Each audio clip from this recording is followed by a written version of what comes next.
Nosaltres, com a associació de veïns, i els veïns es van assabentar que volien obrir una sala de festes al costat de lo que és l'antic camp de l'Adam, una sala que abans era un supermercat, i llavors el que van expressar el nostre rebuig com veïns a que aquesta mena d'activitats es puguin dur a terme en un barri residencial com aquest, en el qual la gent venim de treballar o venim de fer cura dels nostres nets i el que volem és descansar.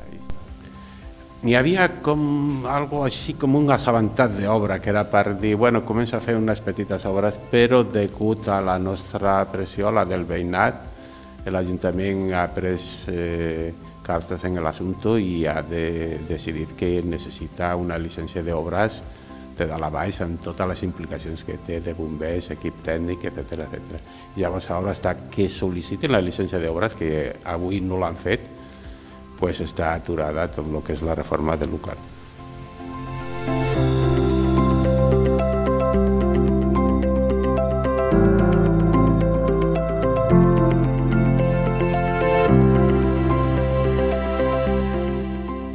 Una activitat com aquesta d'insonorització, i quan realment presenten un projecte, probablement n'hi hagi una adequació de l'espai que no hi doni per poder treure beneficis, que és l'únic que vol aquest tipus de negoci. Si paguen 11.000 euros de lloguer, l'únic que volen és un benefici ràpid i ja està. No és una activitat que es pugui quedar al barri, que pugui enriquir el barri de cap manera. És només fer beneficis ràpids i el dia que sigui tancar.